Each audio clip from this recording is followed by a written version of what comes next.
Welcome to everything, Erin. If you're a member of the 92%, then sister, come and take a sip. Culture, commentary, and conscious living. Oh, my sisters, stay with me. Welcome to everything, Erin. This is everything, Erin. Welcome back to Everything Erin, a space for culture, commentary, and conscious living. I'm Erin. This podcast is for people who want to engage with what's happening around us without losing ourselves in the noise.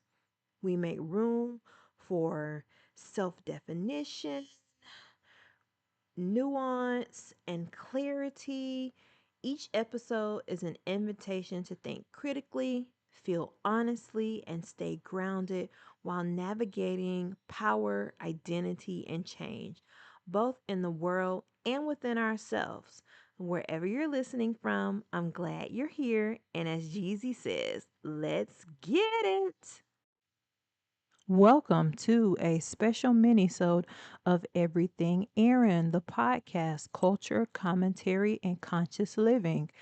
As some of you may know, I recently just released my first young adult contemporary fantasy novel, Scion of Earth and Sea. Now, this is my first foray into young adult, not my first foray into fantasy.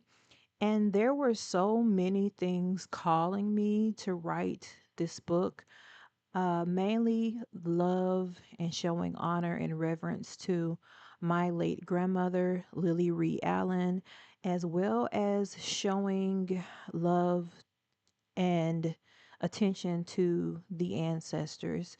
You may or may not know that I am on a spiritual journey at this point, and am very much deconstructing from Christianity. I've been feeling very much called to by the ancestors. And in writing this book, I felt it was another way that the ancestors were communicating with me and wanted me to just kind of share with the world the power that we descend from, how powerful our ancestors are, how strong the lineage is that we all hail and come from. And writing this book, Scion of Earth and Sea, it helped heal some things in me.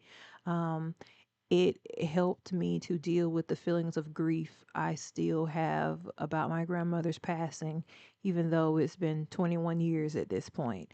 There is no timeline on grief.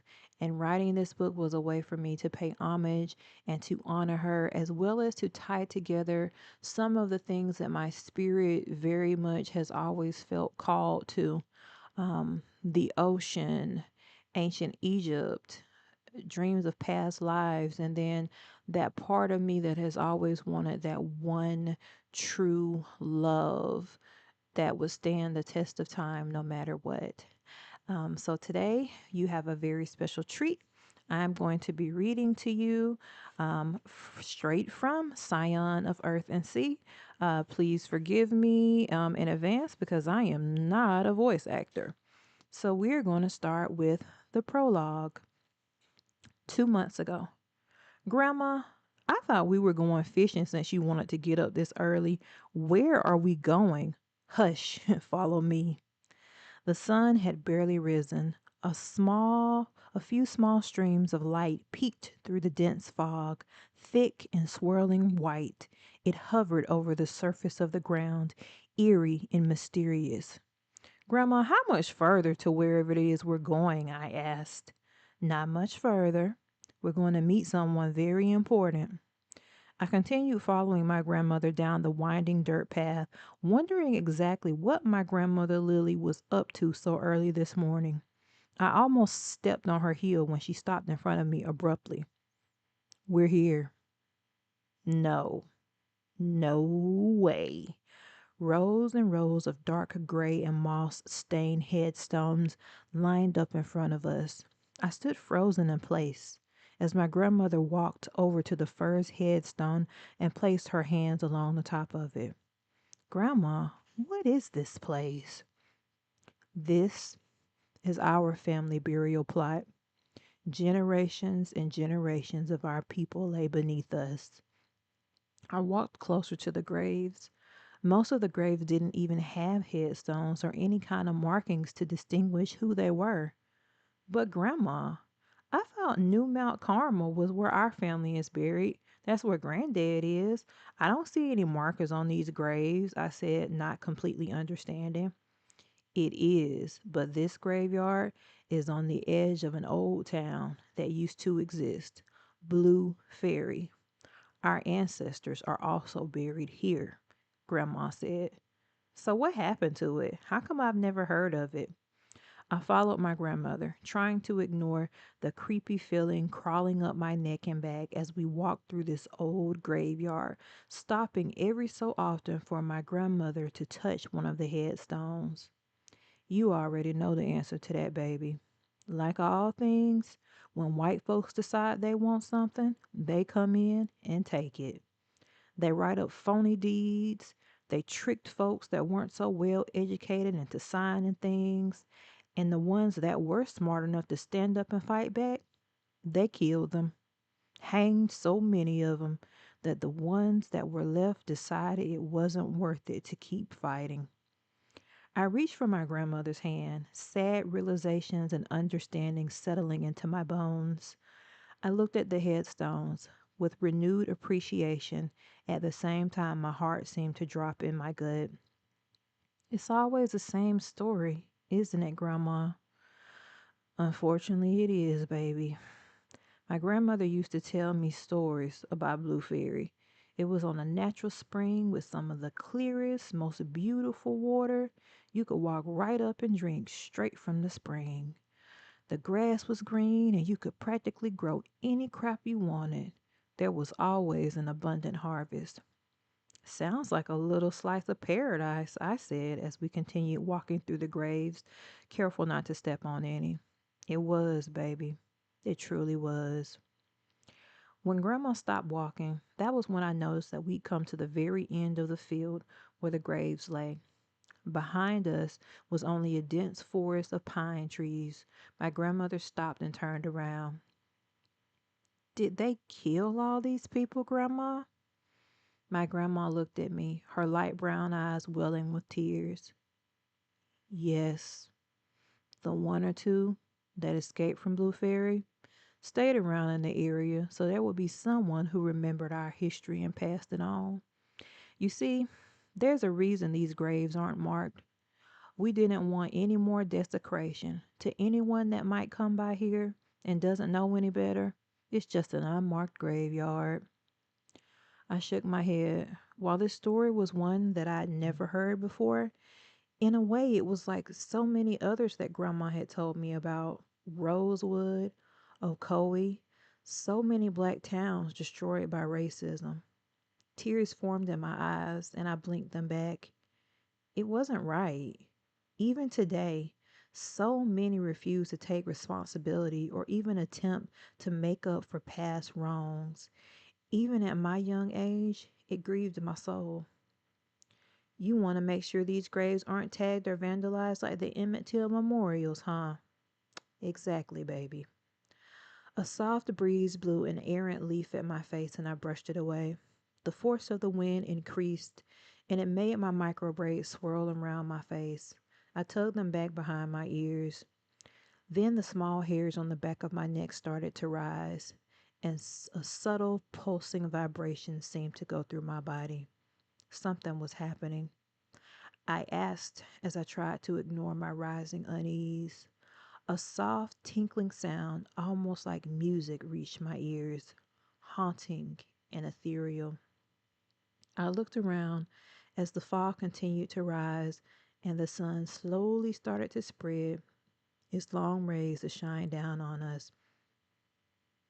The hairs on the back of my neck were slowly starting to settle back down.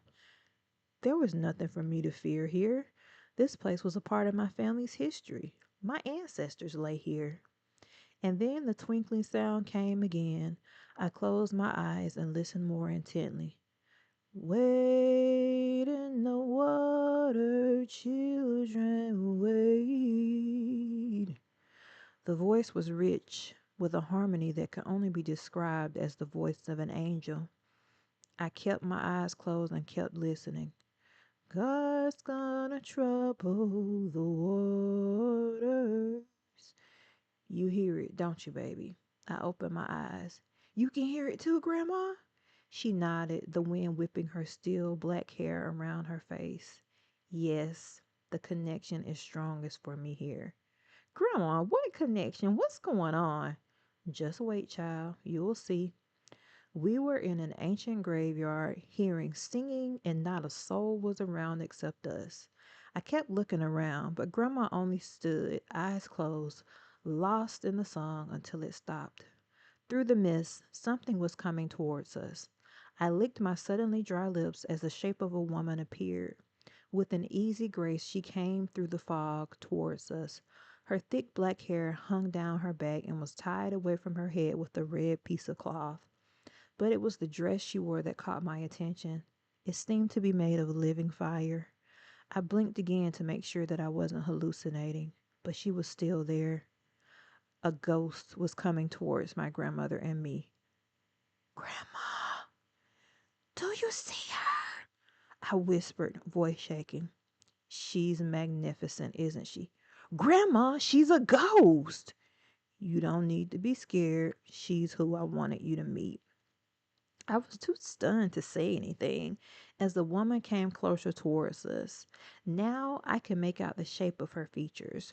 Her eyes were so light they almost looked like the sun's rays, and her nose was proud and strong.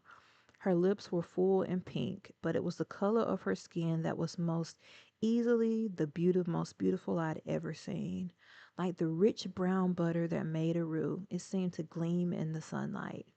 I swallowed the nervousness rising up in my throat as she finally stopped less than a foot away from us. Lily, your sight is fading, the woman said in a rich, melodious tone. Yes, and I wish it wasn't. I looked at my grandmother as a tear slipped down her cheek. You have helped so many, and now there is another who has the sight. The woman looked down at me, and I was afraid to breathe under the force of her stare. I could only hope that whatever she was looking for in me was there. Don't be afraid, child. I am Amin Raza, the first Akali diaspora in our lineage, and the first of our family to be sold into slavery. What's an Akali diaspora? I asked, finally finding my voice. Amin Raza turned to my grandmother. You haven't told her?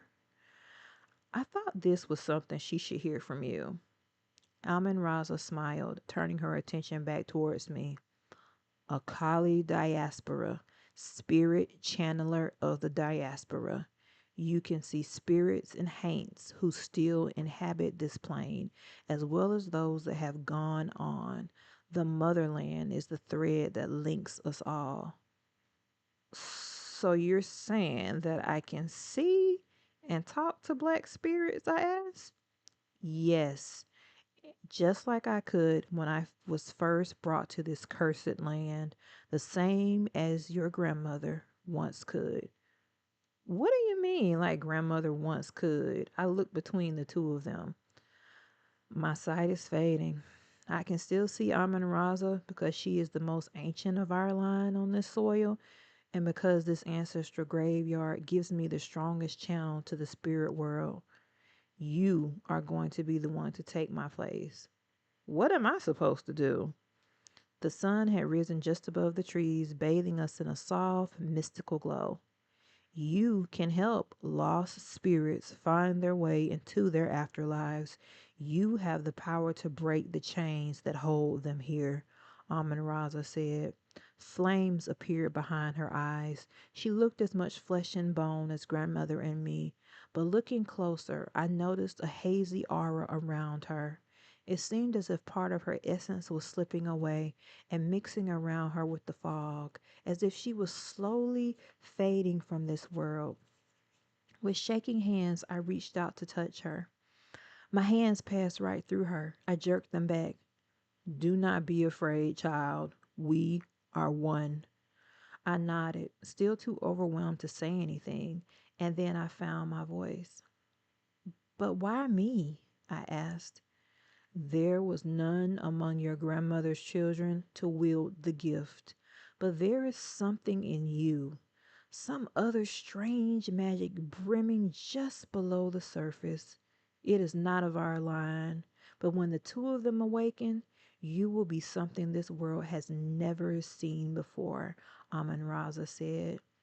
This is a lot to take in. I'm just a teenager, and my mom doesn't even believe in any of this stuff. Grandma Lily laughed. But you are not your mother. Sometimes our people lose sight of our history and our magic, but you aren't one of those. Embrace your magic. Don't be afraid of it. My grandmother patted my cheek, and a coil of emotion poured from me. I met the flames of Amin Raza's eyes. What happened to you? She clasped her hands together in front of her. I was swimming. My mother told me not to go too far, but I'd always loved the water, so I swam out a little further. When I got ready to head back, I saw something I'd never seen before. They appeared to be floating clouds on the water. And then I saw men with pale skin. They started to shout in a language I'd never heard, and they pointed towards me. I swam as fast as I could back towards the shore. I knew that if I could just make it back to land, I could run back to my village and be safe. But I never made it. They threw nets down and captured me, dragging me from the water. I never saw my family again. I'm so sorry, I whispered. Amin Raza nodded. So am I, child. But fate is an unfair mistress. I went from being revered as the high chief's daughter to treated as less than human. If it were not for the gift that soon appeared in me, I'm not sure I would have survived long enough to birth the child that continued our lineage. The spirits of those that had already been killed at the hands of white men were the ones that often appeared to me and gave me wisdom. She smiled and then suddenly looked past me. The smile dropped from her face. The air around us grew cold, and I couldn't stop the shudder that ran through my body. Beside me, my grandmother stiffened and gripped my hand. I think this is enough history for today, my grandmother said. Lily, she must be prepared, Aman Raza said. But it does not have to be today, my grandmother challenged. What are you two talking about? I asked. Behind you, child, grandmother said. I turned around and almost wished that I didn't. Blending in with the trees was a man, or what might have been a man. His face was bloody and his eyes were red. Not the red of crying too much or having too many drinks, but the blood red eyes of someone who no longer slept. A frayed rope hung around his neck, and his skin cast a red glow around him. He opened his mouth, and the sound that came out was a groan so deep that it made me want to run. What? What is that? I didn't care if my voice shook. I was scared as hell. A haint, Amin Raza said. A what? An angry dead spirit. Instead of going on, he has remained, unable to be freed from this world unless he finds peace, grandmother said. Yes, and with your gift, you may be able to help him. But heed my warning, child. Sometimes they choose not to leave, even with help, Amin Raza said. How can I help him? I asked. That is something only he will be able to tell you when the time is right. For now, let us leave this place, special grandchild of mine. I nodded, unable to take my eyes off the haint. I couldn't imagine wandering with no hope of peace. The frayed rope around his neck spoke volumes. His death had not been from natural causes. He'd been hanged. My grandmother gave me a gentle tug, turning my attention away. Almond Raza was starting to fade. What about you? I asked her. I am but the first of many you will see, child. Will I see you again? She smiled. We know not what the future holds. And then she was gone. I turned around and found that the haint had disappeared as well. Come on, that's enough supernatural for today.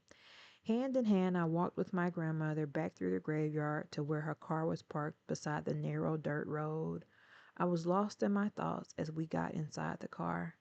I wasn't sure how I felt about the responsibility that was now mine. How could I possibly help trapped black spirits? There was so much I had to learn, but if my grandmother and the ancestors of our family had faith in me, then I needed to have a little faith in myself.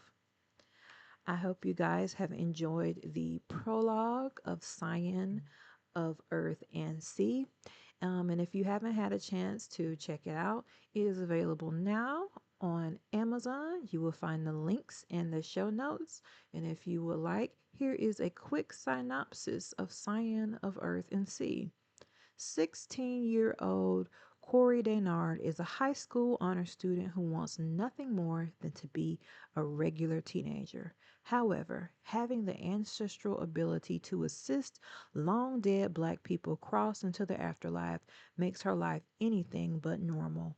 And while she does possess an amazing gift, sometimes Corey sees it as more as a curse, especially when strange new powers along with visions of an ancient past life start to happen.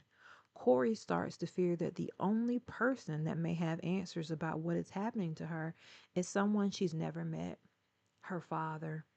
While navigating her gift, high school drama, and a budding romance with the star quarterback Michael Price, Corey's world soon changes forever. What is supposed to be the most magical night of her life turns into chaos when Corey loses complete control of her new powers at prom, putting everyone in grave danger, forcing her to flee straight into the arms of her long lost father. However, her momentary elation turns to disbelief when she learns that she is the heir to the ocean empire of Azarath. With her life on land falling apart and an intriguing new life under the sea presented to her, Corey must choose between the land and the sea. But even being a princess comes with drama.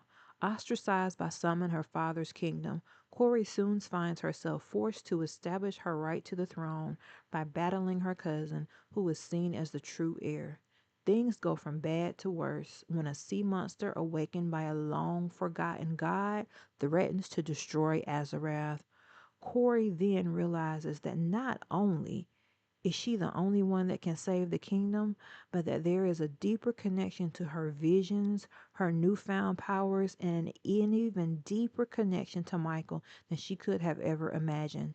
A descendant of two ancient bloodlines, it will take every ounce of magic in Corey to overcome the terrors that await her. Again, I hope you have enjoyed this reading from Scion of Earth and Sea. It is available now on Amazon in ebook as well as paperback. Please, during this great Black Wealth transfer, let us support Black authors. Thank you for listening, and I hope to see you again. Welcome to everything, Erin. If you're a member of the 92%, then sister, come and take a sip.